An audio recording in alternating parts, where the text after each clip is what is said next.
just want to let him know. I just want to let them know what I'm all about. I just want to know what's up. You don't want to do it. You don't want to do it. Cause I ain't never been. We waited a week for Bill Haney and the team Haney to respond. They never did. We offered them a good, reasonable offer, 2.4 guaranteed, and then 55-45 split on pay-per-view at the Crypto Center at Staples Center in LA. That would be huge. You know what I mean?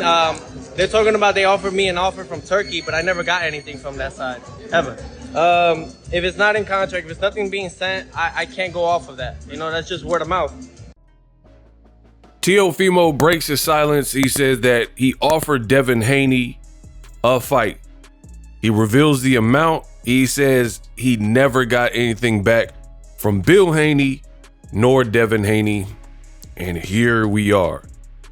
So you guys heard the clip at the beginning. Teofimo Lopez did an interview with Little Giant Boxing, and he's now working with Canelo's trainer, longtime trainer, Eddie Reynoso. You guys heard it, and you clicked on the video. Teofimo is alleging that an offer was made to Devin Haney to fight. He says that Devin claims that him and Turkey sent negotiations or an offer my way. He got nothing. He also said that if it's not in the form of a contract or like a term sheet, then it's not realistic for him. That's basically what he was saying. So I want to give my thoughts way in.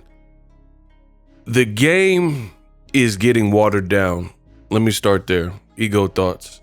The game is getting watered down because of social media and really this new generation, the way they operate and the way things are handled.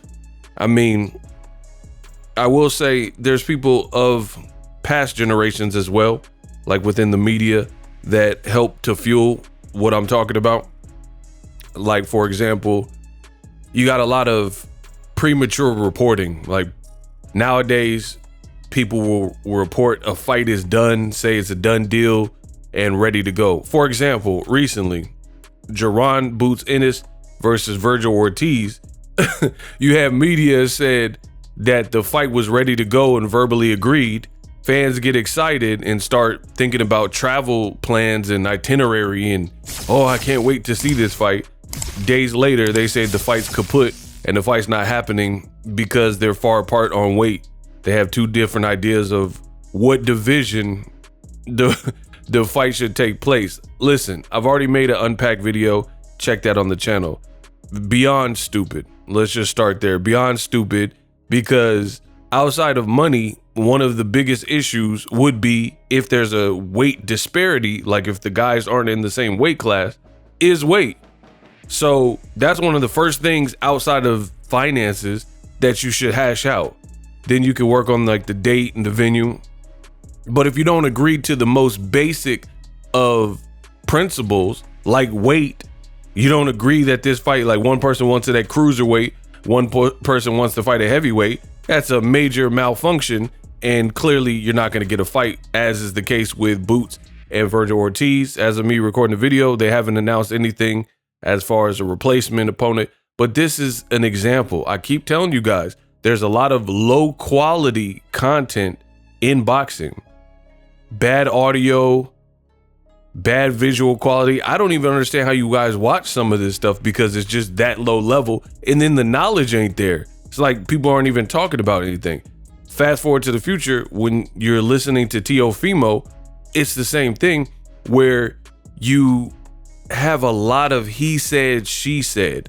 Devin is saying, we sent Teo an offer and he declined it.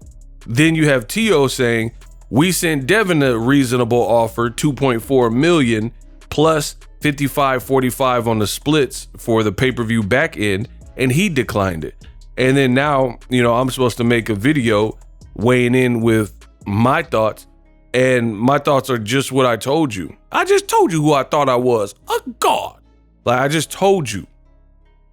This generation is washed, is looking real watered down because nobody's showing proof.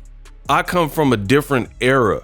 Like this is not my generation where You know, I'm coming up and I'm 18 years old, like some of these, you know, Gen Zers, and they play by a different set of rules. My era, you come correct, and you got to show receipts. Like, you know, in the hood, you can't say somebody is snitching and just your word is bond and, you know, word is law.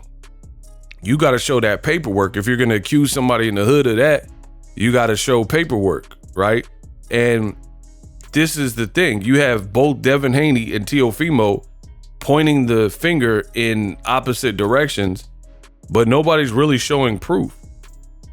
Teofimo's claiming the offer, but he didn't really show, like, hey, look, you know, look on my phone. This is where we sent the email, or blah, blah, blah. Look, here's the contract. I got it right here. Same thing with Devin Haney. It's just finger pointing and saying, I sent an offer. So, you know, at this point, who knows who's telling the truth and who's telling a lie?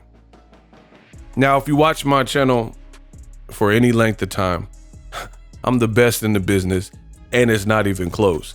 So I don't make fight predictions for fights that aren't actually assigned and, you know, sign, seal, deliver. It's just not my style. I don't waste time. I don't believe in wasting time and energy. You only have a finite amount of energy, so I don't believe in wasting it. So that being said, I don't really have too much thoughts on the fight. I think it's a good fight. Timing, if it were to happen next, is clearly, even though Teo didn't look great versus Steve Claggett, I would say the timing still favors him, because listen, people, what occurred in the Ryan Garcia fight could be a black cloud over Devin Haney's head for some time. Pause. Right? That's just how I see it, because he took a beating in there. You could talk about it was overturned. You can bring up Osterine. You could say Ryan's a cheater till your face turns blue. The reality is, we got a fight. We watched the fight.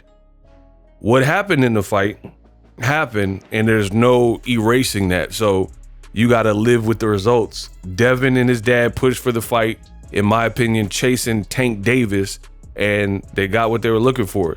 They got Ryan, who by any means necessary was not trying to lose, you know?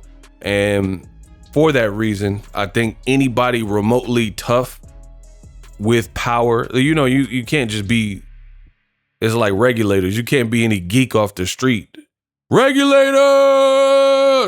mount up, right? I'm not saying just anybody easily beats Devin Haney. However, if you have the right ingredients, it will be interesting. And those ingredients, like if you have a left hook, if you have power, because these are the things that Devin had so many problems with in the Ryan Garcia fight. The speed, somebody who is not undersized versus him, you know, all these things add different levels of complexities that Devin Haney he didn't really have an answer for. So we'll see how it plays out. As of Teofimo and Devin, they're both pointing the finger, so who knows who's telling the truth. I know the fans will get involved.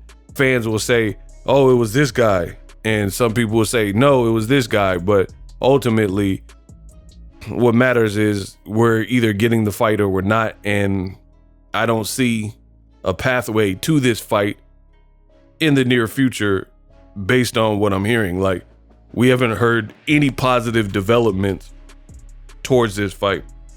And that's why the game is looking watered down, because it's just a bunch of fights. Like, Shakur is fighting he's fighting Zepeda, and then the fight don't happen. Then they say he's fighting Schofield, and then the fight might not happen. They say Boots is fighting Virgil Ortiz, and then the fight, days after they said a verbal agreement, we find out it's canceled. So, you know, I'm not holding my breath for no T.O. Devin. Let me know what you guys think. And subscribe to the channel.